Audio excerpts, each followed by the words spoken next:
All right, guys, first off, as always, good day. Glad you're here. So, today we are going to go over um, basically what happened, you know, with like Germany, Japan, stuff like that. What happened after Dunkirk. It's imperative. I'm going to say this right now before we move on. It's imperative that this next slide, you guys listen to it. Listen to the speech. If you don't want to hear it, that you at least pause it and read it, because it's going to be a question later on. And I can tell if you didn't read it, things like that, because again, the way I structure the question. But first off, this is your warm-up picture, so be sure you write down. Again, I think I put down like what two things that you see. Pretty obvious, right? What do you think this artist is trying to say? Okay. So this is the speech I'm telling you guys. Um, Hopefully you didn't already fast forward, but if you did, guess what? When you get to that question, you're gonna have to come back anyway. So here is the speech. Um, this is this is only part of the speech that Winston Churchill gave. Okay, um, he says, "I have myself full confidence that if we all do our duty, if nothing is neglected, and if the best arguments are made as they are being made, we shall prove ourselves once again able to defend our island home, to ride out the storm of war, and to outlive the menace of tyranny, if necessary for years, if necessary alone. At any rate, this is what we are going to try to do. That is the resolve of His Majesty's government, every man of them. That it that is the will of Parliament and the nation. The British Empire and the French Republic, linked together in their cause and in their need, will defend to the death their native soil, aiding each other like good comrades to the utmost of their strength. Even though large tracts of Europe and many old and famous states have fallen or may fall into the grip of the Gestapo and all the odious apparatus of Nazi rule, we shall not flag or fail. We shall go on to the end. We shall fight in France. We shall fight on the seas and the oceans. We shall fight with growing confidence and growing strength in the air. We shall defend our island, whatever the cost may be. We shall fight on the beaches. We shall fight on the landing grounds. We shall fight in the fields and in the streets. We shall fight in the hills. We shall never surrender.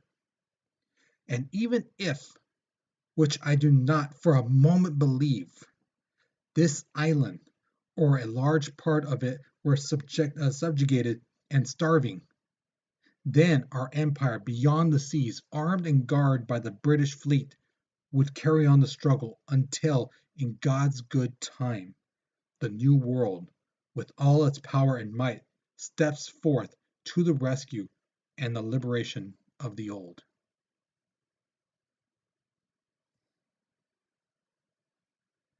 Now, that was, again, Winston Churchill's we shall fight them on the beaches. And he gave that on June 4th, 1940, in Parliament. And it really gave people hope and pride in their country. You know, again, this is the time where 338,000 soldiers, British and French, were saved from Dunkirk. And as you heard, you know, we're not going to surrender. We're going to fight. We'll fight them anywhere. And you heard the whole list. You know, um, and like I said, it gave people hope. Like, yeah, we can do this. Bring it on, Nazis. Let's see what you got. Um, June 10th, Italy declares war on Britain and France under their Pact of Steel, with Germany. Um, June 14th, Germany army goes into Paris, and this is where they set up their puppet government. Now, basically, what I mean by puppet government is the Nazis control France, but they still, to give the illusion that the people of France government is still functioning, the Nazis set up the government and put people in place that they know they can control. So they basically have somebody going, you know, oh yes, us French people, we are very good. We are happy that the Nazis are here. In reality, nobody's happy that the Nazis are there, you know. But there's a government head saying, oh, it's okay. We're taking care of our citizens. We're looking out for them. You know, we're coordinating with the Nazis to make sure everything's going okay. Oh, okay. Now, with Paris and France completely in control, Germany now looks towards Britain. Now, Britain, the only thing separating France and Britain is a thing called the English Canal. It's a body of water. In relative speaking, it's pretty small. All right, it's not the biggest body of water separating the two. It's actually pretty short. Um, Now, Hitler's goal is to invade Britain, and the operation has a name, Sea Lion. Okay, and the thing is, he wanted to basically break Britain's spirit and will. Now, again, you just heard the Winston Churchill speech, and again, that's only part of it. It's not even the whole thing. That was just the tail end of it. But the people are strong. They believe. They're ready to do what they can, what they must, in order to fight the Nazis. You know, if that means picking up debris, cleaning the streets, um, going through trash and recycling, they're going to do what they have to do to make sure that they survive, that they will win, that they will last. Um, and they're tested. They really are. The Germans send planes and start bombing uh, towns all over Britain, specifically at London. Night raids were done.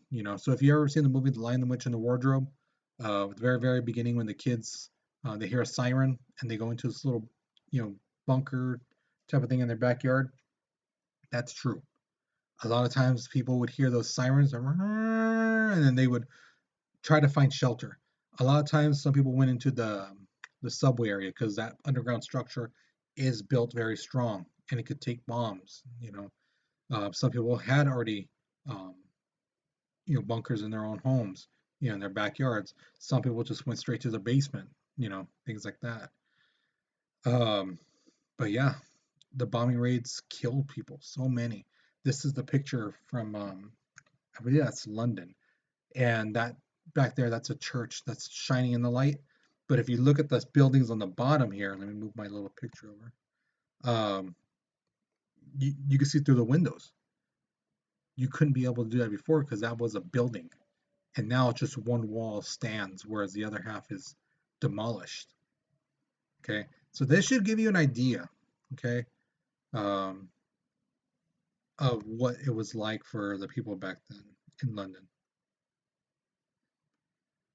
So I was telling you about the English Canal. So if you look right here on this map, you can see where it says France, Northern France, Belgium, things like that. Um, that body of water right there, United Kingdom is Britain. So as you can see, it's not that far. It's not that much water between the two. But the thing is, the Germans are basically sending planes from France into the United Kingdom, and as you can see, the blue area, that's where Germany owns, or should say they control. So in a sense, Britain's in a corner, because after this, after the other section past them, it's all the Atlantic Ocean. So they're in a sense cornered. The Royal Air Force, the RAF. This is how I'll be referring to them from here on out. The RAF. They defeated the German Air Force, the Luftwaffe. Okay, so again, German Air Force. I'll be from here on out be calling them the Luftwaffe, and the British Air Force, the RAF. Okay, and they started fighting in the air. So like I told you, they would do night raids, things like that. So Britain people, the soldier would have these guns, anti-aircraft guns. They'd be in the ground just shooting them down, things like that. You know, and the British planes would go by too and attack. Um, and the thing is, because of their fighting, because the British, again, have nowhere else to go, and this was their home. They're fighting tooth and nail. they actually defeat the Germans. And this puts a halt on the invasion. And this is where Hitler's like, because he's so used to just dominating all that area in blue, Hungary, Estonia, Serbia, and all them places. He was so used to it. Norway, Finland. They took over in heartbeat, you know. And so now here's Britain, and they're fighting him off, and he's like, seriously, we beat everyone else. How come we can't beat these guys? You know. But the thing, it comes at a cost. Britain is so low on resources, not just food, fresh water, but also weapons, ammunition, machinery parts. They're hurting. And again, they're an island. They can't. They don't have an abundance of resources. So Churchill, the prime minister, then looks towards America and says, "Hey, we need some stuff. Can we depend on you?" And the United States at this time is neutral. They're not picking a side. They are like these countries you see in white, Sweden, Switzerland, Spain, and Portugal. They're not picking a side. They're keeping themselves out of it. But secretly, the United States is leaning towards helping Britain. Um, and so that's what we do. We start sending them resources through ships and things like that. 1941, Hungary, Romania, Bulgaria, they all join the Axis Party, which is again Germany, Italy, and Japan. Now, at the same time, Germany overruns Yugoslavia and Greece. I mean, Hitler's so used to this type of news. Oh, yeah, we dominated their army and we took over that country in 3 weeks, a month, things like that. So now that they have all that area in blue, Hitler now looks to Russia and goes, let's take over that. Now, if you remember a couple of videos ago when we had the rise of Stalin, I told you how Stalin and Hitler had an agreement saying the non-aggression pact, where you won't attack me, I won't attack you, right? This is not going away. And I told you on one of the questions, who do you think this thing will last? Yes or no? Some of you guys put yes. I hate to say it, but you're wrong. It's okay. You made an educated guess. Some of you guys said no, it won't last. And then I asked you who will break that bond first. Some of you guys, I think a lot of you guys actually put Hitler. Some of you guys put Stalin, but it was actually Hitler. He broke the deal. And what happens is he's like, okay, let's get them. All right. Britain is not going to attack us. They're too busy licking their wounds. We beat them. They may have beat us, but we hurt them pretty bad, and they're going to be cleaning up and doing all this stuff. All right. So let's just, we'll attack them every so often, but, don't really worry about them. Let's focus on Russia. And then it's at this time that Hitler feels the time is right to give his speech on the final solution. Now, people who've read his book know more or less what the final solution is, but he lays out his plan for everyone, saying that this is the extermination of the Jewish people in Europe. I believe at this time there's about 10 to 13 million Jewish people in that area in blue that you see. In the next 3 years, about 4 million die, and then in the last year, I believe another 2 million die. So there's about 6 million total who die. It's like about half, or even more than half, die because of Hitler. So here is your midpoint question. If the RAF had lost against Luftwaffe, do you think that the Germans would have taken over Britain? If so, how fast do you think they would have taken them? Years, months, days, what do you think? If you say no, they wouldn't have taken over, why do you think so? Okay. Now remember, look at the speech that Churchill gave, their ability to fight, things like that. So take those stuff into consideration too. Think about yourself. If we were in that situation, our country, would our citizens cower down, or would we fight as well? Think about stuff like that. The second question is again, um, what part of the "We shall not fight them on the beaches" speech did you like, and why?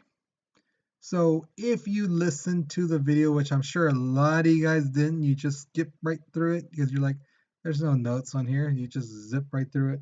Now you have to go back and at least read it.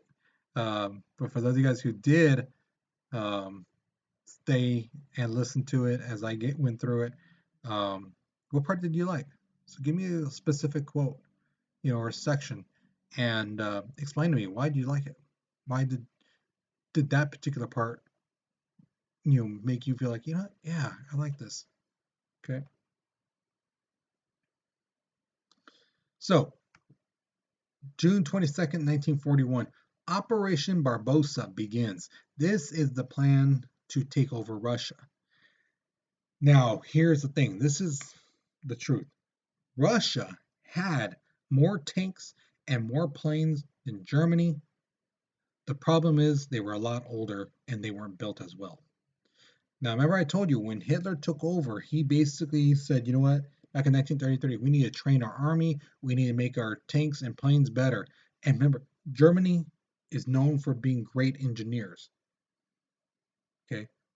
So that old saying of what's better, quantity, like the number, or quality, you know, how good something is. In this case, it's quality. Because you can have as many planes and tanks as you want, but they're rusty and old as dirt and can't do stuff. They get problems with the machinery. The well-built machines are going to beat them every time, and that's what happens. Um, Germany basically drove in about 200 miles into Russia within a month, no problem. They're taking over towns, things like that, pushing the soldiers back. They capture some. Um, but this is where now a turn happens in Germany, believe it or not. Because what happens is Hitler and his generals start arguing over different things. Because Hitler believes, truly believes, well, I'm the leader. We've taken over all this area because of me. So I am this strategic mind person. I'm the one who knows when to attack and where to attack and things like that. I know more than the generals, you know. But in reality, it's the generals who are the ones who, do the, blitzkrieg attack, who knew when to attack when and where, things like that. How many tanks, planes, and soldiers to send at a particular place and time. Um, it's all that strategy. That was them. And of course, he throws it in their face about the failure to take over Britain. He doesn't take responsibility for that. That's not him. That was them. All the other victories, that was him, but the failure, that was the generals. So pictures like this right here, where he's like looking at the stuff at the field and so, that's legit. Now this is the part where some generals, some higher level government officials and military officials start to think, okay, this guy, he thinks he's Chingon. He thinks he's the top guy. He thinks he's the smartest person in the room. He thinks he did everything himself and nobody did anything else except him, you know. So he's giving orders and then the generals are basically telling the same orders to the same people, but they're telling them conflicting things. So a lot of times these soldiers are like, well, what do we do? Where do we go? So they're kind of stalled in Russia, like I said, 200 miles in until October. Now here's the little things you should be observing. This is what I mean, the part of history where you should be thinking next level, and this is what I mean. Look when the attacks were. Operation Barbosa. It's on the very top. June 22nd. What time of season is that? In summertime. Do you wear coats and heavy clothing in there? You don't, right? You wear light clothing, things that can make you go move faster, won't make you sweat as much, right? But they're now stalled in Russia, 200 miles in, and now it's October. Now, if you don't know what season that is, that's basically the end of fall, beginning of winter. And Russian winters are some of the coldest. You got some type places where the wind chill could feel like below 10, 15 degrees, easy. Um, and that's the thing, they don't have the right clothing. What's going to happen? Especially when temperatures get that cold. See, that's what I mean. Thinking next level, hearing the story and then being like, taking that, like, wait, did they get, supplies for that? They didn't. They didn't get adequate supplies. So, um, now we're gonna jump to Japan really quickly, because the thing is, in the southern part of Asia, Japan decides they want to invade the French-controlled Indochina.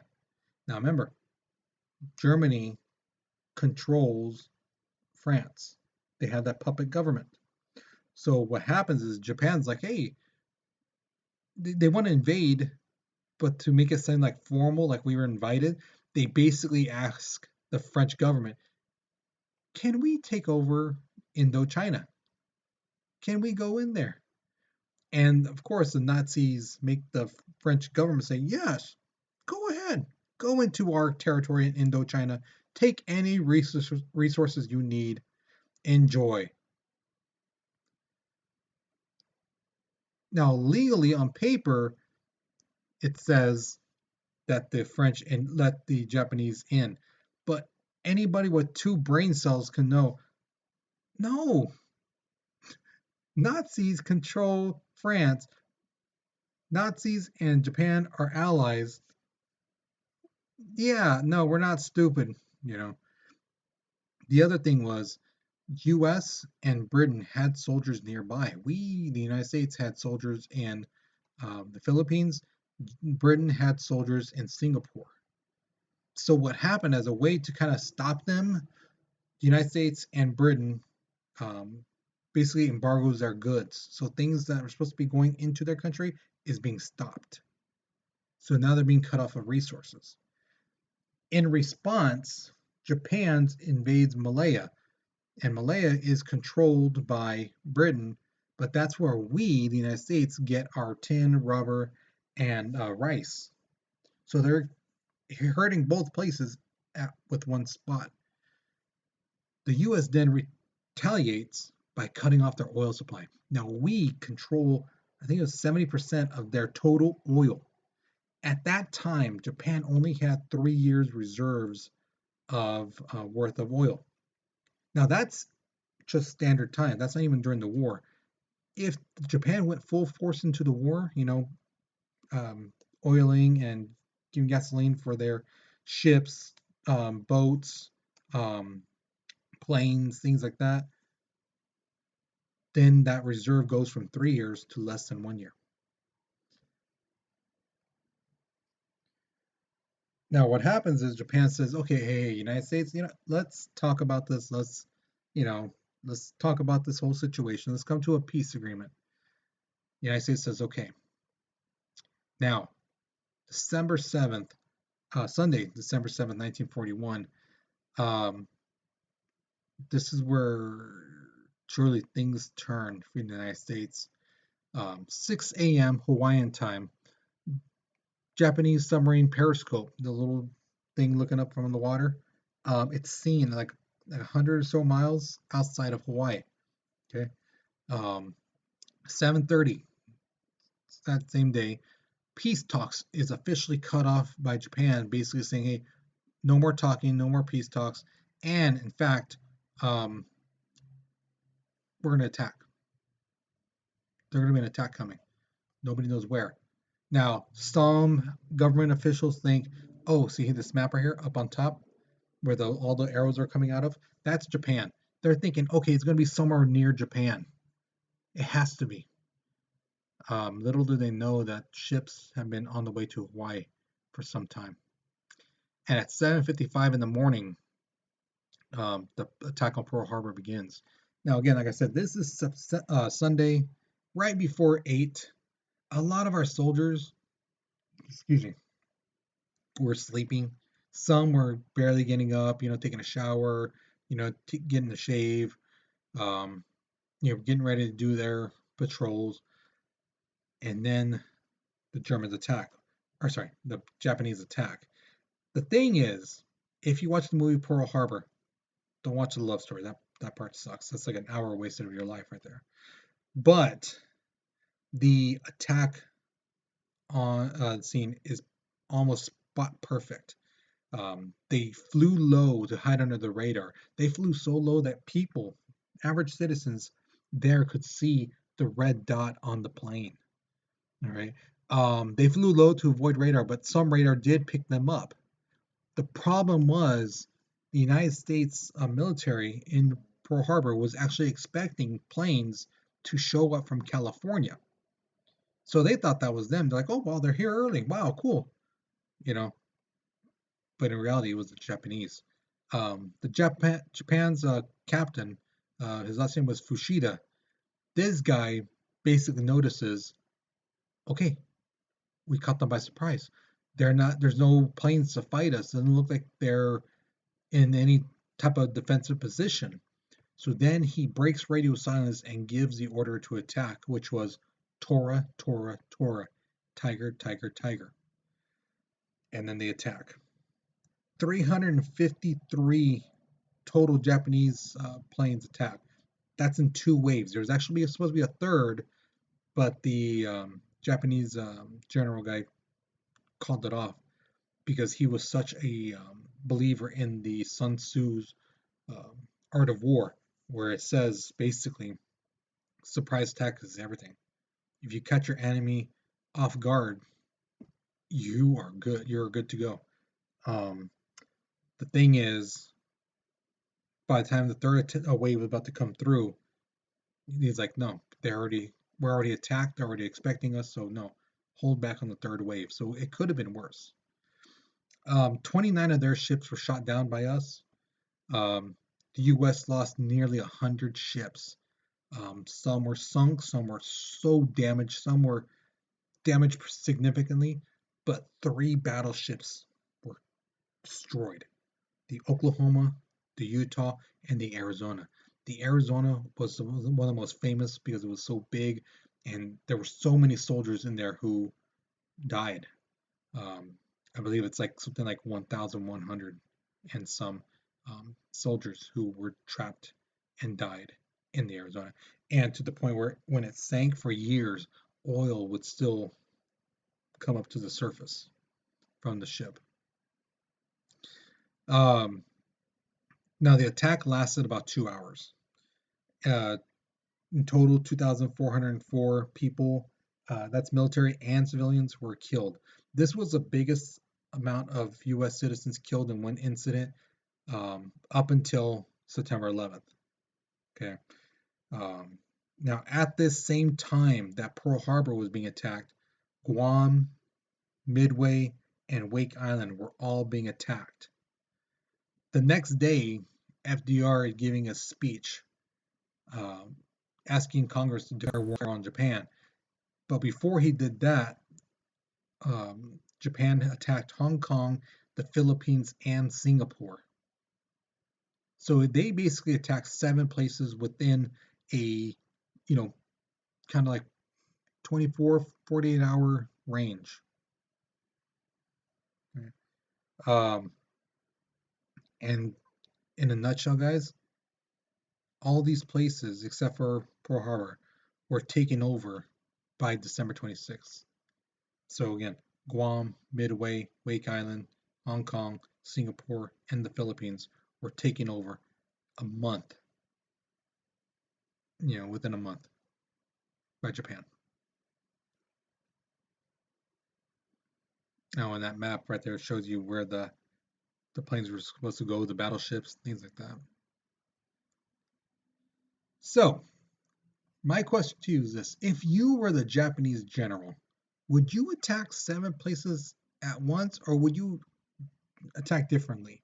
Um, so instead of, let's say, 7 places, like I said, it took them like a month to, actually a little less than, it was like 3 weeks to take over all those different places, or would you focus on, like, let's say 3 places, take them over in like a couple days, a month, or not even a month, like a week, or and then go to another place, attack, and get that taken over in a little bit of time?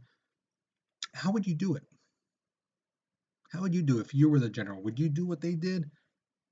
You know, Spread them out, and it's going to take a little bit more time, or would you narrow the amount of places and shorten the amount of time it would take to take over the place? So, which one do you think is more important? Okay. Um, and again, think about the number of ships and stuff at each place. Whereas if you narrow it down, you can concentrate a lot on one area, and things like that. The second one is this: it's obvious that Japan planned to attack the U.S. in order to gain control of the Pacific. They were going to take over these areas. They wanted control of the Pacific Ocean. Now, my question is: do you think that during the peace talks, if Japan has struck a deal with the U.S., if they came to an agreement that Japan couldn't turn down, do you think they still would attack the Philippines and the United States? What do you think? Because those areas are controlled by the U.S. So what do you think? Do you think if we would have struck a deal, they would have said, okay, let's hold up on them, control everywhere else, or do you think they would have been like, no, no, this was a ruse, we're just doing this peace talk just to not let them see what we want to do, not let them know what our plans are. Okay. So what do you think? All right. So be sure you answer that. Once you do, that's the end of this lesson. Hopefully you learned something new. Hopefully you enjoyed it. Again, guys, if you really want to learn more about World War II, watch some documentaries. Um, there are some good ones, on Netflix and Amazon Prime and some of that. Even on YouTube, watch some of them. They are amazing, especially the ones that have the real actual soldiers talking about the what happened. I mean, guys, no better account than the first-hand account of people who actually saw, who were there. Um, Again, they saw some things that nobody should ever see, you know. So I'd highly recommend it if you're really, really into World War II, watch those videos. Okay. Um, so that's it for class. Hopefully you learned something new. Like I said, guys, please take care of yourselves, take care of your families, right? Miss you guys a lot, and I'll see you later.